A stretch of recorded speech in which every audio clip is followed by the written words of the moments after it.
అందరికీ నమస్కారం. టుడే రాశి ఫలాలు ఛానల్ కి స్వాగతం. తులా రాశి వారికి జరిగే శుభాలు అశుభాలు ఏంటో తెలుసుకుందాం. ఈ వీడియోని తప్పకుండా చివరి వరకు చూడండి. ఈ వీడియోని ఇంకా లైక్ చేయకపోతే వెంటనే లైక్ చేయండి.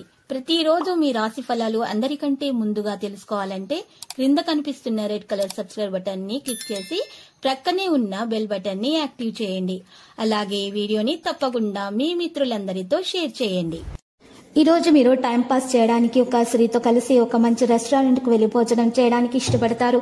మరియు సినిమాకు వెళ్లి జాలిగా గడుపుతారు. ఈ రోజు మీకు ఎప్పటికీ గుర్తుండిపోయేలాగా గడుపుతారు. ఇటువంటి బంధువులు ఉండటం మీకు అదృష్టం అనిపించేలా మీకు ఈ రోజు ప్రవర్తిస్తారు.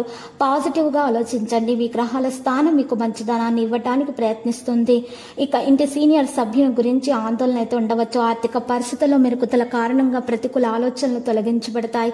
వ్యాపారస్తులు బాధ్యత వహించే వారితో చర్చించుకుంటే అవకాశాలున్నాయి. నష్టము రాకుండా మీరు ఈ రోజు చూసుకోవాల్సి ఉంటుంది. మీ విషయాలను మీరు దూరంగా ఉంచాల్సి ఉంటుంది. సభలో మతపరమైన సంఘటనల కారణంగా సానుకూల శక్తి అనేది ఉంటుంది. భూ వివాదాలు, ఆస్తికి సంబంధించినటువంటి వివాదాలు ఈ రోజు పరిష్కారం అవుతాయి. మీ నిర్ణయం ముఖ్యంగా మీరు ఈ రోజు తీసుకునేటప్పుడు ఆచితూచి తీసుకోవాల్సి ఉంటుంది. మీ మాటలు, మీ ఉత్తమ ప్రవర్తన వల్ల అందరిని ఆకట్టుకుంటారు. హాస్య చతురత వల్ల మీకు అందరు ఆకర్షితులవుతారు. అన్ని వైపుల నుండి విజయం సాధించగలుగుతారు. ఉద్యోగస్తులైతే వ్యక్తుల ముందు సవాళ్లు అయితే ఉంటాయి. మీ వ్యక్తిగత జీవితం మీకు పనిపై పూర్తి శ్రద్ధ వహించడం, సహోద్యోగుల సహాయం కారణంగా పెద్ద ప్రాజెక్టు కనుగొనవచ్చు. మానసికంగా స్థిరంగా ఉండటానికి ప్రయత్నిస్తారు. తండ్రి నుండి కూడా మద్దతు అనేది లభిస్తుంది. ప్రేమ వ్యవహారాలలో తీపి అనేది ఉంటుంది. ఇక ముఖ్యమైనటువంటి విషయాలలో మీరు మీ యొక్క భాగస్వామి యొక్క సహకారాన్ని, వారి యొక్క సలహాలను పాటించడం వల్ల మేలు కలుగుతుంది. జీవిత భాగస్వామి యొక్క సలహాలను, వారి ప్రేమను అర్థం చేసుకోవడానికి ప్రయత్నించాల్సి ఉంటుంది. చిన్నపిల్లల ఆరోగ్యం జాగ్రత్తగా చూసుకోవాలి. ఇక విద్యార్థులైతే శ్రమకు తగ్గ ఫలితాన్ని అందుకుంటారు. లక్కీ సంఖ్య 21 మరియు లక్కీ కలర్ అయితే మెజెంటా.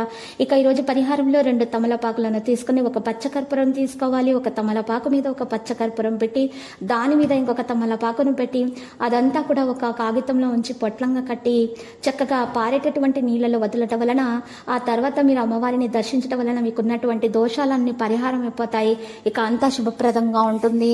ఇక ఆటంకాలు కూడా తొలగించబడతాయి. విద్యార్థులు కూడా శ్రమకు తగ్గ ఫలితాన్ని అందుకుంటారు. ప్రతిరోజు ఈ విధంగా రాశి ఫలాలు తెలుసుకోవడానికి వీడియోని తప్పకుండా లైక్ చేయండి. క్రింద కనిపిస్తున్న రెడ్ కలర్ సబ్స్క్రైబ్ బటన్ ని తప్పకుండా క్లిక్ చేయండి. లైక్ మరియు సబ్స్క్రైబ్ చేసిన వారికి ఈ రోజు ఏదో ఒక శుభవార్త వినాలని నేను దేవుణ్ణి ప్రార్థిస్తున్నాను. Thank you for watching this video.